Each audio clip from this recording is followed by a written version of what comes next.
University of Hawaii. Thank you all for being here today. First of all, again, thank you for spending the time and being here. Some of you that are not from Hawaii coming out here. I know it's a stretch for folks to get here, but thank you. Just so you know, this panel we actually did in Augusta last summer after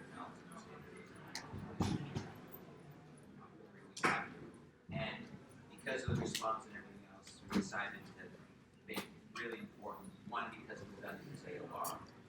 Sabre was not a big army event, it was really an exercise, and there's a number of exercises on the plan.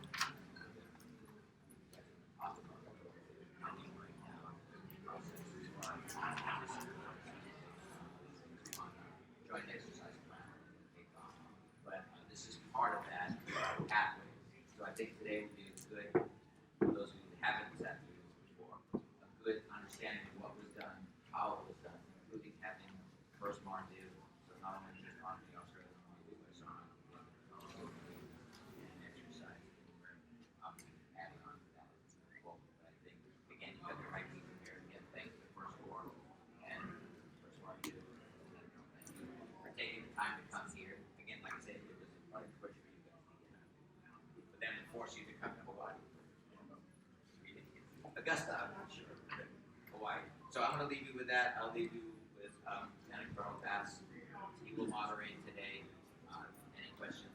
Those folks are around. There's other people who are involved. Chief DFO. They're also here. With that, I will turn it over to the Colonel, and I will see you later on that. Enjoy the event. Hey, good morning, officer. Good morning. I'm Lieutenant Colonel David Bass, First Corps Deputy G6. On behalf of the Red Creek Borough, First Corps G6, I'd like to welcome you all to our CJNOSC panel. This morning, I'd like to open up for discussion some experiments we conducted during the most recent Talisman Sabre. While we conducted multiple experiments during Talisman Sabre, I'd like to open up for discussion the mission partner environment. This network combines Australian PE and US 5i networks into connections into one network using a common services hub. This hub provides services such as voice, data, SharePoint, email, position location indicator, as well as a common operation picture.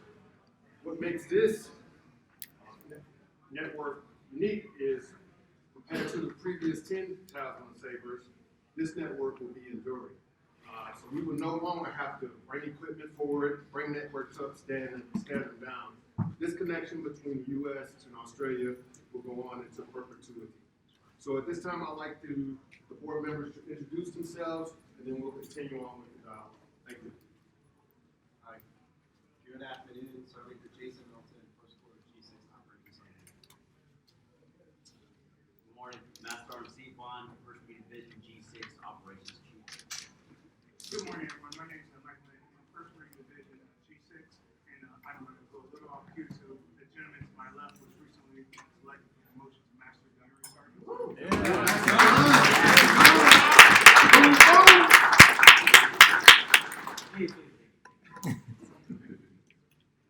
Good morning, everyone. I'm Sabre before Bill DFA.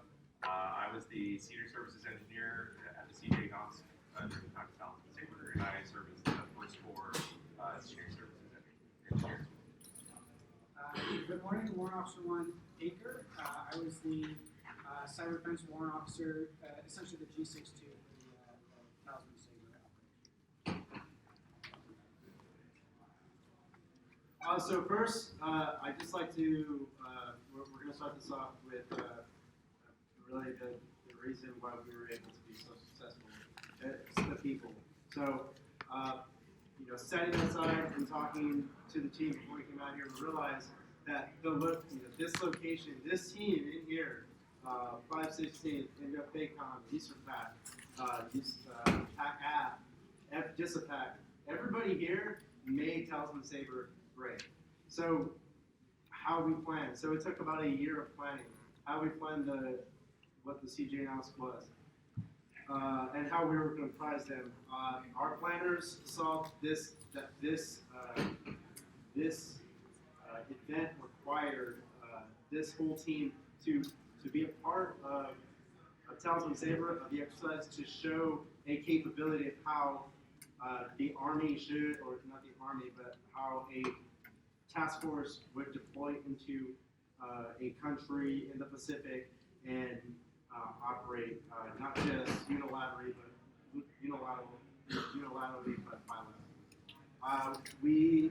The CJNOSC composition was comprised of 68 service members from all four service components, to include Combos 2 and 3. We also had the Australian Defence Force augment and assume position from the CJNOSC J6 deputy all the way down to service desk operators. We were also enabled by our Army civilians and industry partners, as well as other commands, AFC, more specifically the software factory, to come out and enable our capability to provide our commander, Joe Brunson, the ability to command and control the operations. That's how we're looking at this. Function, the CJNOSC function was just that of what it was. We were doing more of a network operations, supervising the network, and providing solutions to the task force, if you will, during any type of outage or issue. But that couldn't happen without the expertise of the people that came. It was not just a U.S. Army First Corps G6 led operation. We had the Australians come in and assume the full gamut from network operations, being able to report up and also to our J3. We had the Navy come in and basically assume the help desk operations for the entire exercise. So with that, kind of go into the execution and how we were able to work together. I'll go and pass this over to Master and CPAN. So I mean, operations chief for a division, I understand like we have a small role with Talisman Sabre. So the opportunity of actually getting into the CJNOSC and being opened up for us to participate in what they're doing in adjacent forces, I think it was a phenomenal opportunity. It gave all Marines an opportunity to obviously work with other forces, see what the commonalities and trends, and kind of not be afraid and build a confidence in working with other units, right? Another network to be exposed to a combined network. Being an operations chief, just like what Sergeant Bader was saying, is the people are the most important thing. Finding the right people to fill in the CJNOSC wasn't very. We can just toss around people all day long, but we want to try to find the right MOSs, the right backgrounds, the right personalities, so that way we can put our best foot forward in supporting this combined effort, which jointly benefits everybody as a whole. And then finding the equipment, right? So even though we're all part of DoD, we have different equipment, right? So we have different training levels, but researching and finding out what the Army uses, that was a task in itself. Trying to find TMs on the Marine Corps side wasn't as easy as I thought it would be. There was some learning skills there, but getting familiar, everything was relatively similar, right? Small little changes here and there, and working through that friction. But as we worked hand in hand with our partner forces like the Army, it was great. Having dialogue with the staff. We have a DCCC, like a Division Communications Control Center, and that will report to the CJNOSC. And building that relationship, we're finding out, this capability with VTCs, or this capability with voice dialing, or this capability with whatever widget or service collaboration it is. We were able to work with that fairly quickly, utilizing the CJNOSC and other CJNOSC teams to support our efforts with CT. having those meetings and supporting our staff. I think CJNOSC in its entirety was a very good. It was a very good tool, very good. A lot of good planning effort there. You could probably work on policies and procedures, but just like anything else, it's the same deal. Like you can always clean up some small things here and there, but overall, I feel, see it from the Marine side for communications systems, I think was very successful, very quick reaction, and those are the kind of things we need when we fall forward or we go forward, push forward into the fight in that area. We can't be reaching back to some enterprise service all the time, asking for help. We need something combined effort forward, quick phone call, human relations, and commonalities in terminology and things like that in relationship. That's my piece. I'll turn it over to Lieutenant Colonel Anthony, my boss at the GC. Hey, good afternoon, ladies and gentlemen. I'm going to take a step above, the execution and tactical level and paint a picture for, what does First Marine Division do and how we contribute to the So I think we have some Blue Diamond alumni in the audience. I think that's a true story. All right, it's a little quiet today, but that's okay. We'll be all right. Where's Marine Corps at and why are we using it, right? So, as many of you may know, Commandant Smith took over the Commandant of the Marine Corps recently, and his first guidance is we're going to continue with what Commandant Berger had installed, or the path that he set the Marine Corps on, and that's with force design. So we're still going to continue to execute force design. We anticipate that the Commandant will issue his Commandant's planning guidance soon. When it comes up, I don't know what it is. I haven't done a pre-read. He's a brilliant man, and he has a lot of things on his plate. But I think he's going to continue certain things. For example, EADO, Expeditionary Advanced Space Operations. That's what Marines do. What's our unit of action for doing that right now? We're looking at our MLRs, Marine Littoral Regiments. The first one that was established was here on Hawaii at Cape May, 3rd Marine Littoral Regiment. 4th and 12th are in the process of being stood up and going to be executed. How does that fit into, what does Blue Diamond have to do with it? Well, so Blue Diamond as a division headquarters, as a division unit, what are we going to do is we begin to strategically place Marine units across the globe. Those formations will then be used to action various parts of the battlefield. How will we do that? Well, we tie in other organizations that we have set across the globe. So Marine Rotation, of course, in Guard. So we have MERV-D. Some of you have heard of MERV-C also, Southeast Asia. So 2 Marine Rotation Force. So I have my MLRs and my Marine Rotation Force. And then the other part, have the Navy, Department of the Navy, Marine Corps, right? So naval concept. So Marines going back on ships, Marines doing things. So clearly news will always exist. Marine expeditionary units, those will always exist. We're not going away from those. But as you integrate more, we have to keep that part of how we warfight center focus. So, what is all of this mean? And where are we going? Sorry. So, Blue Diamond will attach to or fight with a joint force. In this exercise, it was First Corps. In tomorrow's exercise, we don't know who that will be. It doesn't matter, but that joint force has to be able to be interoperable, has to be able to connect both on the naval side and on the ground side. And we're not going to talk about the air component, but that's absolutely critical. Again, it's a joint force. You can add space, you can add cyber to those also. So what do I need from industry? And I think that's kind of why many of you who are not necessarily what you're looking at from us. So I need systems that are joint, interoperable, coalition interoperable, and then they absolutely, there's a difference in our Five Eye partners and then our other bilateral and multilateral relationships. There's a cost associated with those systems, there's protocols and systems requirements there. So those are the things that I think make it challenging for people like me who sit at the, the 1,000-foot view, looking down to guide our Marines and our soldiers on where we're going to go and how we're going to go. So with that, I think we'll go a little bit more technical and I'll pass you a little bit deeper. All right, let's see here. Let's see if I can pull this thing closer. This thing's on. Great.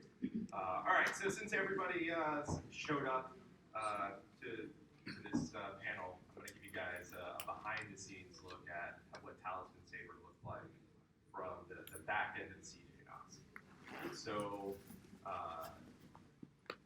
everything started with our risk reduction events, and these events took place around July of this year. And I'll tell you that working with the Australians was amazing. I've never worked with a more professional group of technicians and engineers that really knew their systems. And what I would say to that is, if you're ever trying to federate services with a coalition partner or even a joint partner, you really have to understand all the common course and protocols. And some of that came out during the risk reduction events. So what we found out is that we obviously use the same VoIP protocols. We use the same SharePoint. We use SIT-aware headquarters or CPCE to share C2 data. But what we didn't understand during the risk reduction events was that Australia isn't allowed to use a microphone in their web browser. So how does that affect First Core and how we do business? Well, we traditionally do business using a web-based tool that allows us to display the cop and share our screen and draw with markers or digital crayons on a canvas, and then all of a sudden that tool becomes useless. All because Australia doesn't, they're not allowed to use their microphones on their web browser. So that didn't come out until later in the exercise when we actually got our servers. That being said, we felt really comfortable going out to Australia and showing up about 30 days before the exercise started to really start integrating our systems and making sure that everything was configured correctly. Little did we know that once we got on the plane, the carrier decided to not ship our servers. So we're stuck in Australia for about 30 days without actually having servers on ground. And so that left a lot of time for I guess, thinking and further planning and I guess a lot of coordination and maybe some koalas in there too.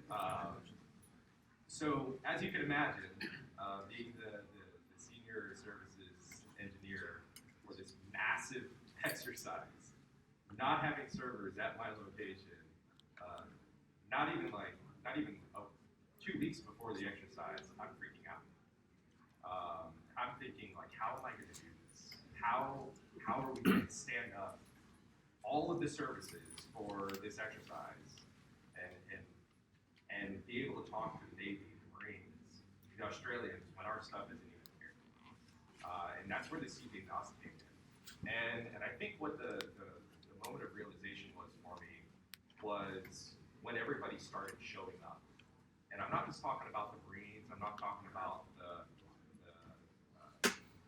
Navy, the Air Force, I'm talking about everybody. I mean, we're talking all of the civilian workforce that showed up, all of our vendors that showed up.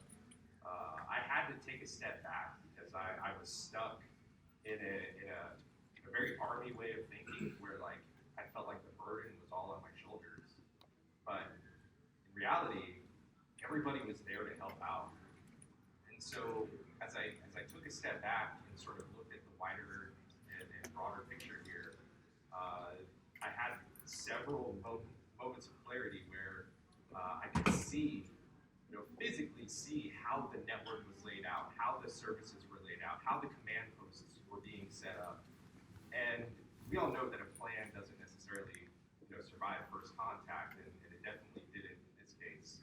So there were a lot of changes that had to be made in how the service architecture looked.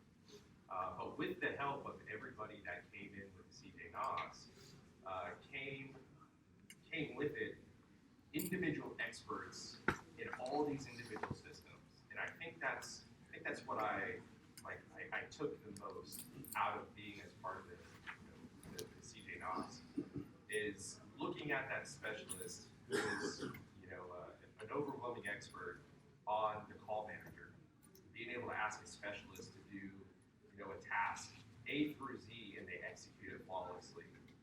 Unbeknownst to them, what they just did was they enabled communications for the entire CJNOSC throughout the entire theater, and for that, it was just a couple of button clicks. It's huge. We're also talking our industry partners as well. Our industry partners, when they come in, once again, like you would think something would be trivial, like accessing a SharePoint site, right? Like you expect that when you log into a computer, that hey, you can access a few basic services, right? I think we all expect to see like email.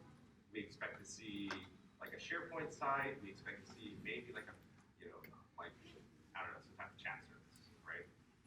Well, what we ended up doing was we ended up implementing a ICAM solution, and we started transforming all of our authentication protocols over to claims-based authentication. So what that led to was it led to us being able to use identity claims and country codes to authorize access to certain resources on the network. And once again, like we had a plan going into Talisman Sabre, but once we hit the ground and after taking that step back and looking at what was happening from each component from our coalition and our joint partners, again, that moment of clarity sunk in, and we were able to expand out the scope of what we were doing. And so, that being said, we were able to take all of the people that came in with the CJNOSC and the folks that the senior NCOs were putting in these different positions. I was able to give them very specific objectives to meet so that we could federate all of these services individually, but make it look like it was one cohesive element known as the CJNOSC. And so a lot of that ended up working out really well. We ended up implementing a whole bunch of technologies. A lot of experimentation was done during Talisman Sabre. I'm sure that white paper is probably circulated throughout some of your inboxes. Some of it was published. But I do have more to say about the DMZ and the Common Services Hub and sort of what we did out there and what that looks like and how we are implementing Zero Trust and the individual pillars of Zero Trust. But I don't want to get into that right now.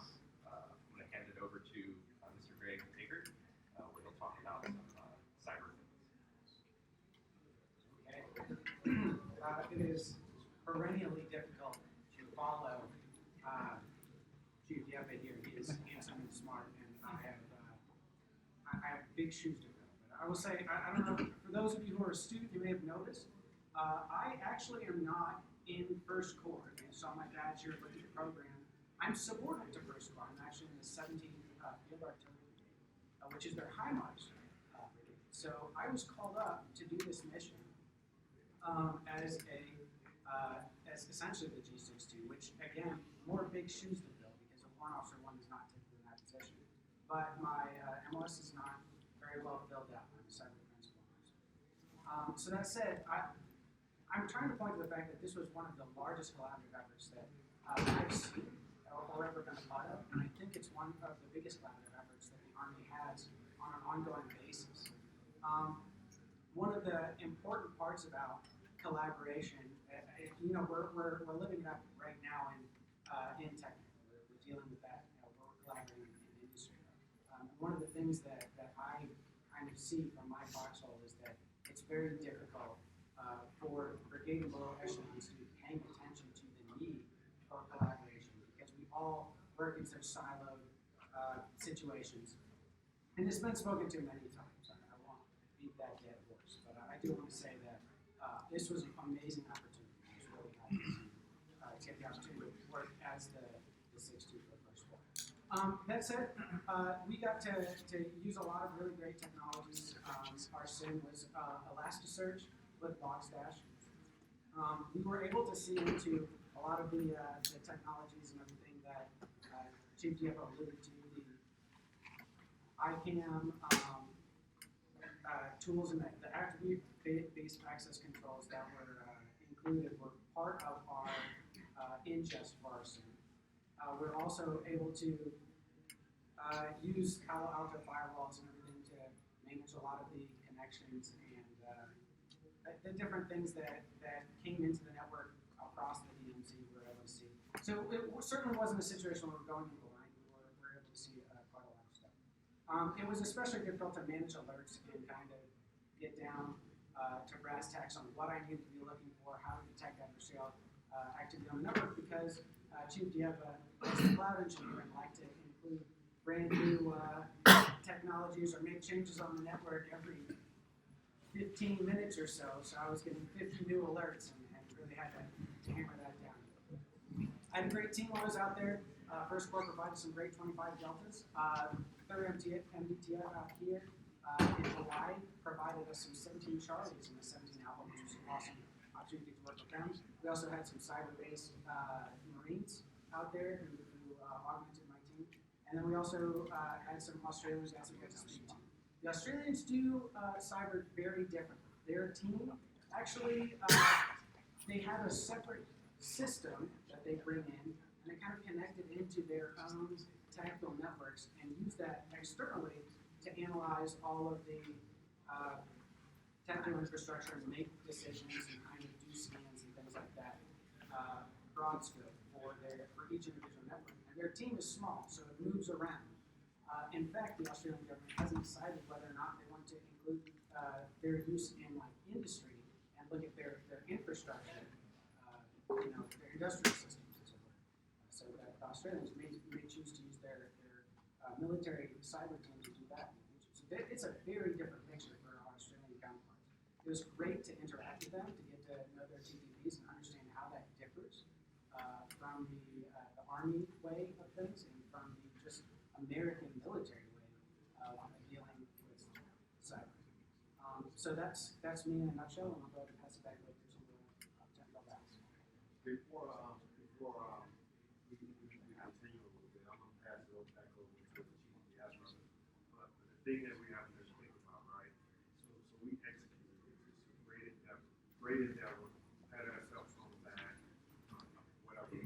But the thing that we need to think about is where you go from here. What's next? What's next for the CJNOSC? What's next for the MPE?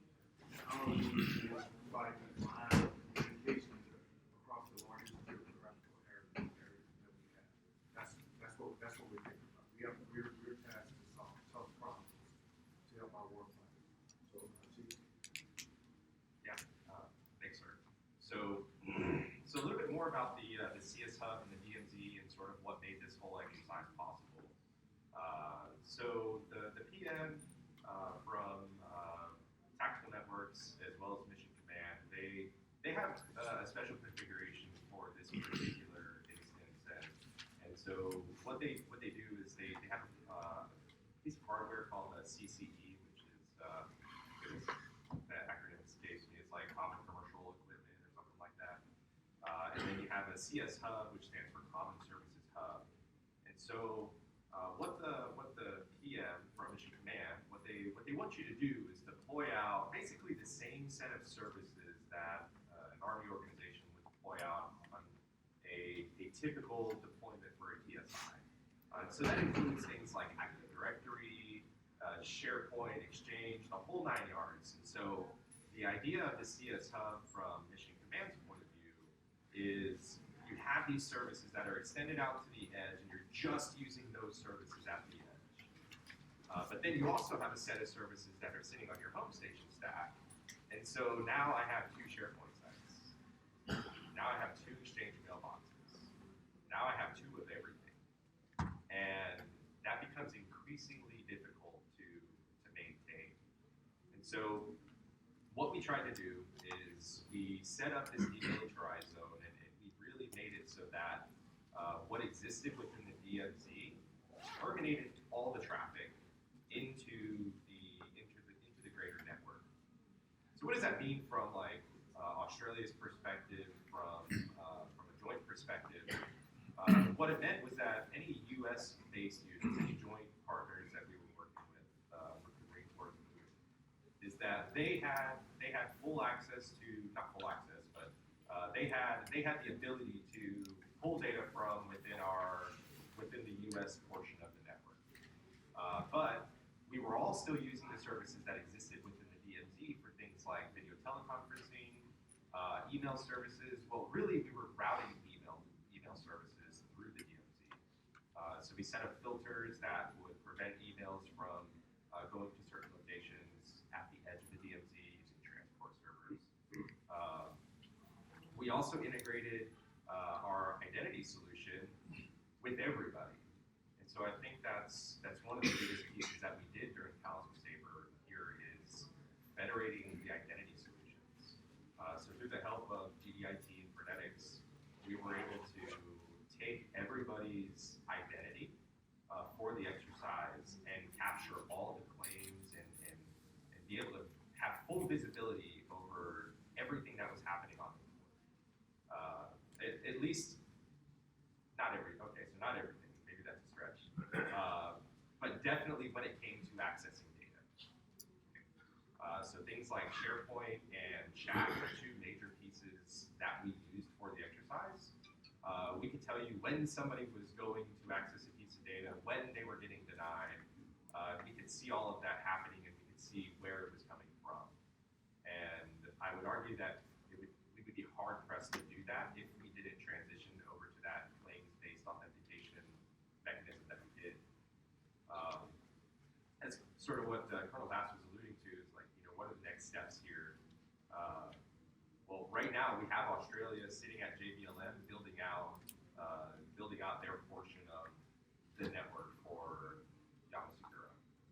And so we're standing up that same exact DMZ this time. It'll be the same exact configuration that we had for Talisman Sabre. So while we do have that 5i network that's operational, the new model for us is going to be our mission partner environment. And with this mission partner environment will include multiple DMZs all over the place that will act basically as a barrier for our home station network. And so the great thing about this is it allows us to federate this network with any other network that's out there. With the use of these DMZs, we can terminate the traffic at that edge, wherever it's going to be. So if it's, let's say if it's 5i or if it's Centrix J, we can stop all the traffic when it gets to that DMZ if it doesn't match a particular type. And so as we progress throughout this next year, since we're collapsing this network down to a single SecRel environment, it affords us the opportunity to iterate on building up this zero trust capability where we can actually make this happen as opposed to tearing the network down and rebuilding it and losing all progress and having to do that multiple times because first is in all these exercises throughout the year. So the next steps for us include privileged access management, where we can start collapsing down all of our accounts into one, where we can have a single user account and then just elevate the permissions on that account for a short period of time, and then all the permissions get stripped away. Right? So we're implementing things like that, where we're looking at tagging the data at the packet level, so that we can stop the traffic before it ever hits the DMZ if it doesn't even need to be there. If the data is originating from an Australian network, or the Australian DMZ, then it has no business going to other portions of the network, and we can stop that from happening in multiple locations, and we can see that traffic being denied as well. Looking at collapsing our infrastructure and being able to manage all of these DMZs from central locations, something that Mission Command didn't really, maybe they did think about, but the way that they fielded the equipment doesn't lend itself to that reconfiguration. So we're looking at doing that as well as looking at the tactical data fabric that I'm sure some of you all have heard about from Mission Command. So there's a thing called the lower echelon analytics platform called LEAP. And then so at the tactical level, you have LTAC, which is the LEAP tactical that's led through the Army Data Cross-Functional Team through Colonel Trevino. And basically what that does is it puts a data lake that sits behind CPC. And when you have that data lake sitting there supporting CPC, now we have structured C2 data that we're able to add attributes at the cell level. So we can start filtering out very specific things within CPC and also use that same claim that we're using with SITAWare. And so that, I think, is going to be huge for us because we're always talking about like, data centricity and like, what would you do if you had a data mesh and a data fabric? Well, we're there. We have all the pieces. Now we need to get all the right people in the right room, all talking the same terminology and making the thing work. And so that's what I think the First Corps is trying to do right now. Is we're just trying to get all the right pieces of the puzzle into the same board space. Because right now it seems like everybody's got a solution. We just need to bring everybody together and work together. So with that, I think we'll open up the floor for any questions you might have. Any questions you may have?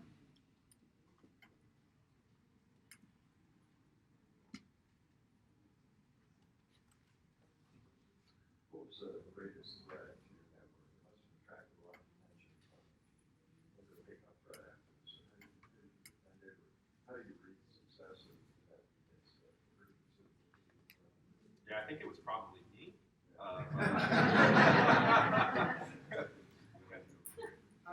So broadly speaking, I mean, when you talk advanced threats, their intention is typically to get in and to not be detected. Obviously, when we think broad scope of cybersecurity, especially for advanced threat actors against the military forces, we're really talking about doing a lot of threat hunting. So what we would do, or what my teams would do, we focused on getting insights into the network, paying a lot of attention to bandwidth. Our greatest belief was that probably somebody in the Indo-PACOM region would be interested in seeing what we had going on. So we were trying to identify reconnaissance, look at targets specifically that maybe had sensitive data on them, and then make sure that there wasn't anything coming off that should not. Data loss prevention, things like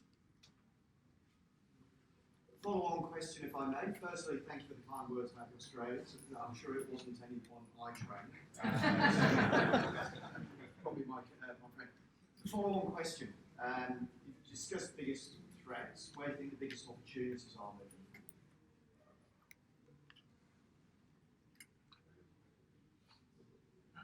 I don't mind. So opportunities. I talked about how First Marine Division will fight, right? Like, so we're part of a combined joint force. We go back to then Secretary Mattis's comments, like how will we do it? We got to do it with partners. You have to have the relationships with the officers, all the partners in the region. So I think that's how we will be successful at what we do. Again, I would take it back to why do networks exist?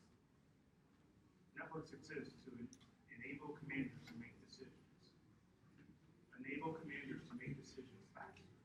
Information flow, secure data, reliable data, accurate data, so that, like, again, when First Marine Division goes, is to create violence. Like, we're going to bring bombs, missiles, bullets, like we're going to destroy something, to break something, like that's what we do. So how do we do it? I think it's with our partners.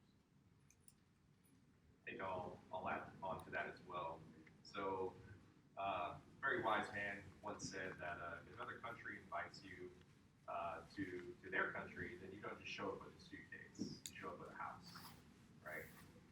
And I think that one, that wise man was General Brunson, and two, the house in our case is what does that house look like? So it's more than just equipment. It's more than just people. But I think it's something more enduring.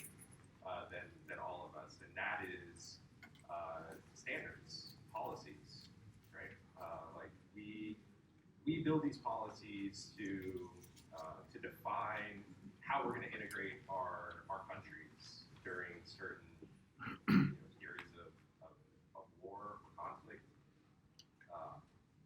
And so I think the greatest opportunity for us right now is to revisit a lot of those old policies that we have between our countries and take a look at where the technology has changed and how we can realign the way that we integrate and try to rebuild those policies from the ground up if we can, because a lot of those old policies at this point are they're essentially, they're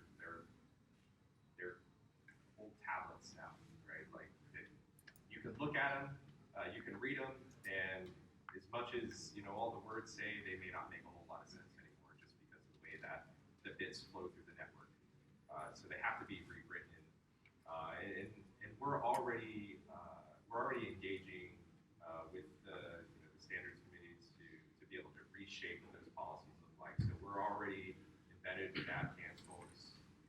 We'll be attending that conference and trying to help shape what that terminology and what those goals look like between those countries. But more than just AdCan's, a lot of those standards can be used for other countries as well. And we can define what those open protocols and those open standards are so that if there is conflict that happens, then you know what? You don't necessarily have to bring your own network next time. Maybe we can fall in on your network, and because we're using the same protocols, same security stack, the whole kit and caboodle, then I just bring my own identity, and now we're good to go. Or I bring my own identity solution that I can fall in on your ear, right? And I think that's how we move forward. Is we can continue to work together in that way, kind of like how we did the CJNOSC, where we had all the different LNOs all sitting on our network, all with their distinct level of access based off of the position and the role that they were in. And just to piggyback on that, not just with our allies and partners, right? This is industry. This is our system, our services to our right and left, right? Because we have to fix ourselves before we can just go out and say, hey, country X or Y, this is what you want to do, right? We have to make sure that we're interoperable as a service component. Yeah, Robert, I just want to piggyback off the issue you talked about policies, where we're trying to change those high-level policies. Specifically for Talisman Sabre, were there any challenges practically while during that time of ideation, right, that 60 days where you had servers, you were coming up with this construct, this technical construct? Were there any challenges to overcome between one within our joint force and our coalition partners that you had to warm them up to this new way of doing business? Actually, no. It was quite the opposite. So our coalition partners, they were already using claims-based access. They wanted to use ADFS to do the federated identities. We said, sure, not a problem. Like, we can do that. No issues. The Aussies are super smart when it comes to a lot of stuff. And in fact, it's all written in the AdCan standard. So they're already doing that thing. The problem was like the Army side. The Army side, the Marine side, we tend to do things the way that we've been doing them for years. And that's an issue because we teach it a certain way in the signal school. I'm sure the Marines do the same thing in their military institutions. So I think it was an easy transition for us because once again, we were all there to learn. And as long as you have somebody there that can understand and explain the technology, and then you have another set of skilled experts, Australia in this case, that can help walk you through like what right looks like from their point of view, then you can start changing the way that you do business. One of the great things about the whole experience was that the things that we implemented as far as like changing the claims and there were a few other components to that as well. A lot of that comes with your your standard set of Microsoft services. So it's really no cost added in this case. It's just literally a different way of thinking. You'd be surprised at how much you have right now in your formation that supports zero trust architecture without any additional cost. You would be surprised. You could probably hit about 70% of the activities without going out and buying another piece of kit. So I'd implore you all to take a look at that in your formation. As you start to think about zero trust, hey, reach out to us. Let me try to open up your eyes so that you can see what you have. If you have a Palo Alto, hey, guess what? You're getting pretty close to the network piece. If you have a Windows server and ADFS, you've got the ICANN piece, you've got the identity piece. What are you waiting on? Probably trading. So, yeah, paper policy wasn't necessarily an issue at Talisman. It was the educational piece and just being open to new standards and being exposed to the AFCAN standard really is what opened our eyes. Yeah, hi, Ed Burley. I've had many years of experience with MPE, so MPE means something a little different to me. The 7 programs of record in that contract. Sounds like you invented your own MPE. And by the way, congratulations for making this a success, right?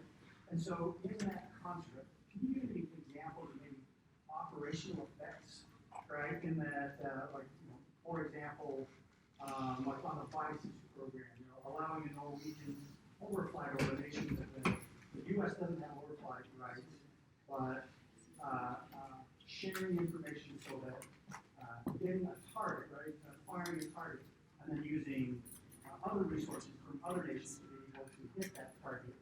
A true kind of operational value-added networking system that had great effects on operations and used the coalition. Would you guys be able to talk at all about maybe those operational effects in the construct that you built, or is that classified? So yeah, I can't really talk about that per se, but what I can say is that while it may sound like we created our own MPE, we didn't really create our own MPE. This thing it's always been an episodic network, and if you think about where the core's fight is with joint fires, there's another strategic portion to this, and we're looking at US and PACOM to help out with that. So when you're talking about PICES, I don't necessarily see that at the core. It's not even in our footprint. So what I would look at is I would look at that integration at the Indo-PACOM.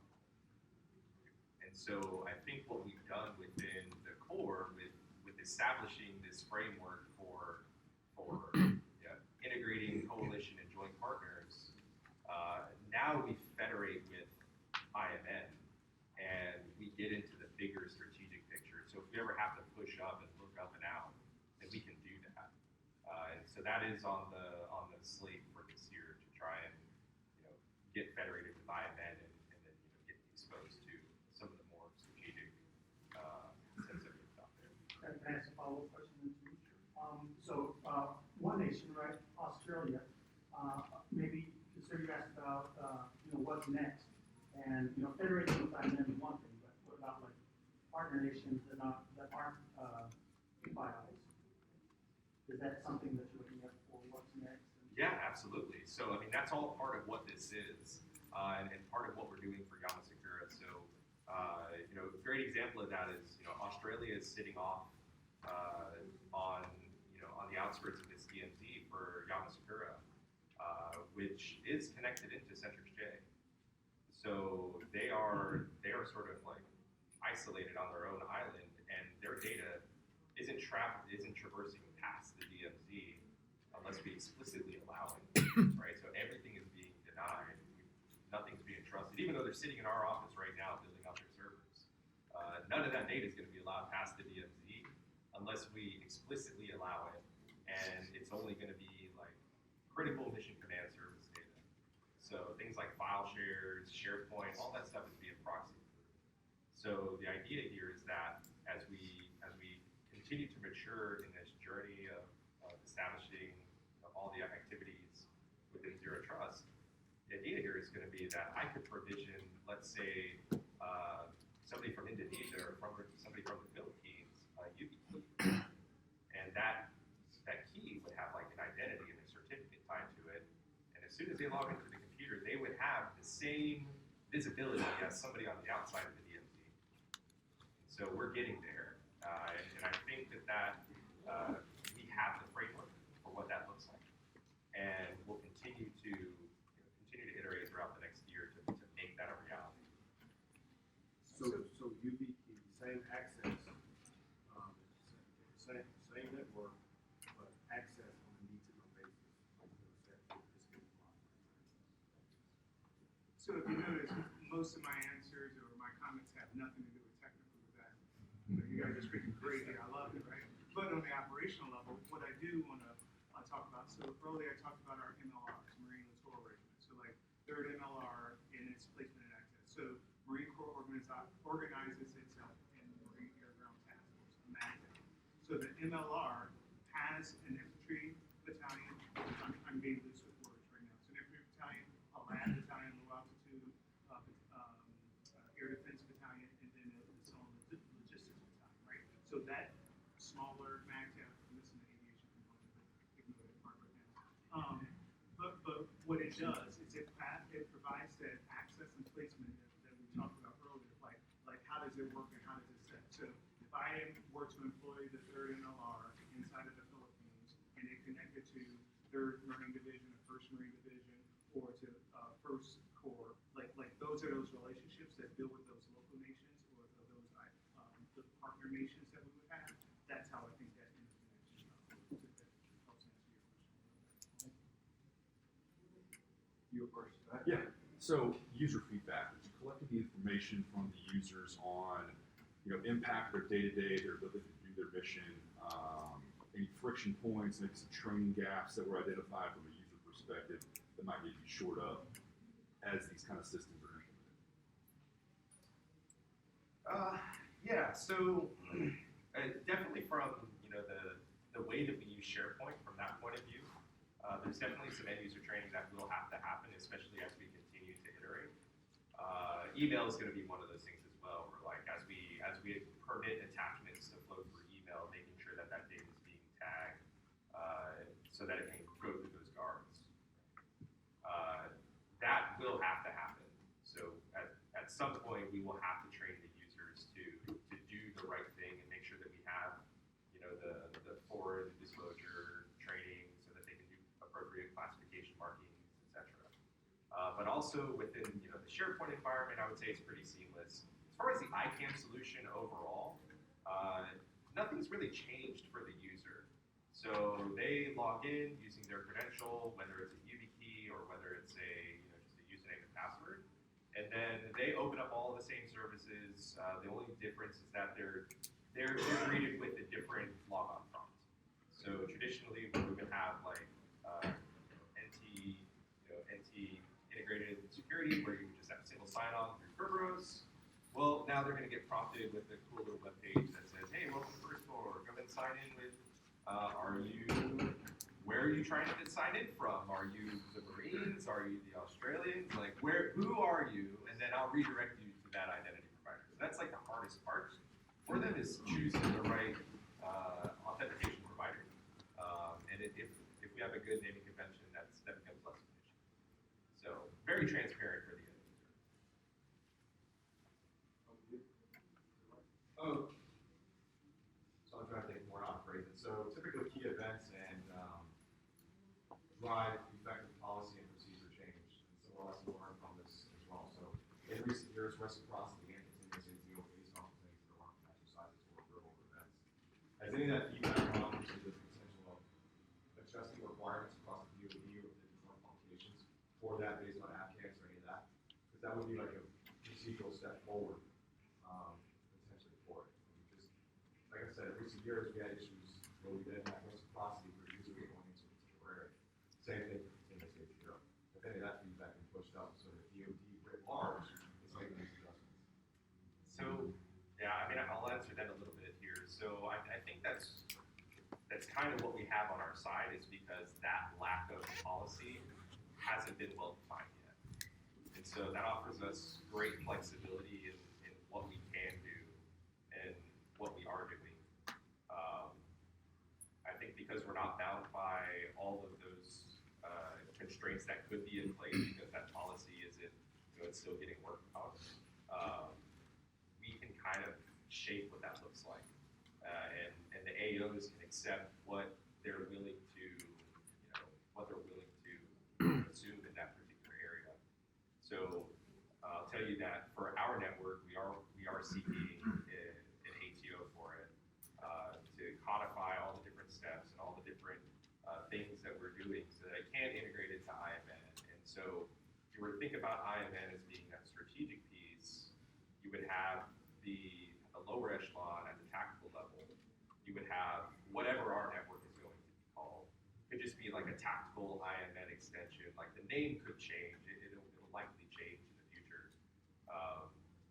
But I think it does serve as a good model that as we continue to develop that policy, serves as a great foundation for either what is acceptable or what's unacceptable.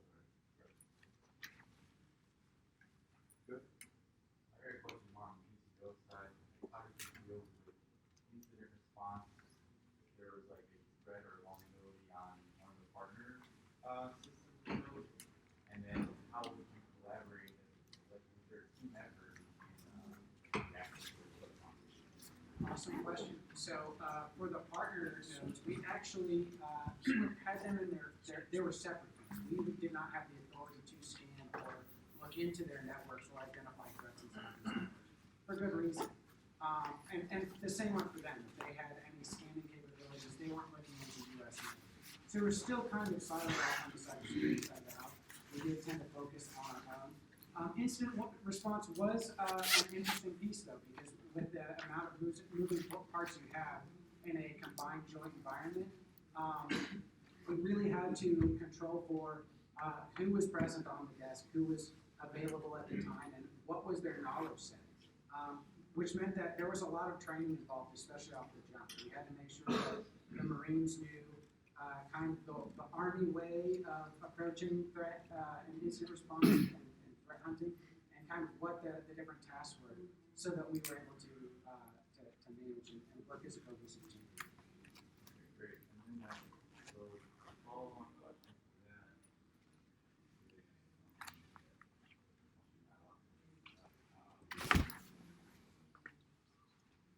Yeah, I'll follow up with that. Sure. I do think that's interesting, though. That is a great question. So that wasn't necessarily one of the training objectives for Talisman Sabre. Was the cyber response and from the CJNOSC perspective. It was more or less how do we work together cohesively as a team. But I think that's great as we continue to use the CJNOSC concept in each one of these exercises moving forward. I think it's going to be important where we have maybe a blue team and a red team from potentially both sides participating and actually are stressing our cyber our DCO capabilities. So that's great. I think we should pursue that. If I can jump on this too, just from I think a operation perspective, looking at what our tax op looks like, looking at what this is, so it's something that any team can fall in on and follow. So it shouldn't just be the Army way of doing things, it should be the joint way. And I know there are joint operational documents and there are SOPs out there. That's what we need. That's what we need to create. And how we fell in on execution with bringing the team together and executing this. That's what we came out of this iteration of Talisman Sabre. We brought out how the G6 first core G6, will operate using our tax ops. Wherever we go, this isn't the Army way of doing things. This is how we would do it in a bilateral operation. So that's how we look at it. That's how we see it as moving forward. As a fun clarification, you're good. Army way of doing things. We were also learning the Marine method of doing things. So we were synchronizing across. So yeah, it came back to me. So then knowledge sharing. So say if you identify a threat on our specific portion of MCE, and how do you share it right away? Which is really attack going on. You guys might want to look for it. Like, is there, how do you get past that? Right. So across normal communications channels, we would share that information. There weren't specialized communications for cyber threat acting because we were in an MPE environment, so you're already able to share those threats just naturally through normal communication. One thing I do want to point to again is the difference between the way that the Australians kind of cyber team function, where they were external to their network and kind of plugging into, whereas we we are native to our network. So having that communications with them and identifying that, they actually often had more threat intelligence from their side because they were working outside of the standard like work connectivities and that. They had their own threat intelligence section or group that fed them information, so they were able to provide us with information. Okay, so go ahead. We got one more question. We'll wrap it up. Go ahead, sir. How would you characterize the plug and play of the system that you built in Sabre for identity federation that's being picked up and put into other people's environments? And then two, what was the scalability characteristic for the number of identities and attributes you were processing versus say 3 million plus? Yeah, so it's a great question, and it lends itself to sort of almost a pre-canned response that I had thought about. So the thing is that we have within our DMZ or within our infrastructure, we have at least 4 different identity providers, at least 4, and 3 out of the 4 use open standards, which means I can take any one of those identity providers and refer to another identity provider somewhere else, whether it's a cloud-based service or it's something else like Keycloak or whatever. It doesn't really matter. It's all using OAuth, SAML, JWTs. Like I could consume all of those different types of claims and authentication protocols. Using any number of one of the techniques that each one of those uses. So the plug and playness, like how can I just like bolt on a DMZ to the tactical edge and just be like, hey, this is where that thing's going to be? Yes, I can absolutely do that. It takes just a little bit of engineering work. We haven't automated the deployment process, but that's not to say that it can't be automated, right? So it can absolutely be automated so that if you need to stand up that DMZ for a particular enclave or country or whatever the case might be, you can do things like transform claims that are coming in. You can parse out claims so that if you're getting way too many claims, and maybe just get only the things that I need versus everything, because I don't need all 400 attributes about who you are. I probably just need like 5 or 6, right? Just to give you the base level of access, and then I can handle that at the application layer on how to do more fine-grained access. But yeah, I think there's in terms of scalability, we can scale out pretty wide, and that's what we're aiming towards, right? We're looking at building a house in every single one of these places that we go, and so we will have to scale out. Who are the 3 million people you want to connect?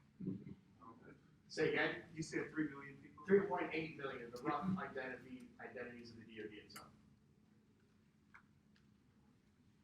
And again, we'll close this out. Again, we have future expansion planned for us, the Philippines, Japan, Korea. So that's our way ahead to try to get this. But again, first of all, we'll not solve this by ourselves. We need our partners.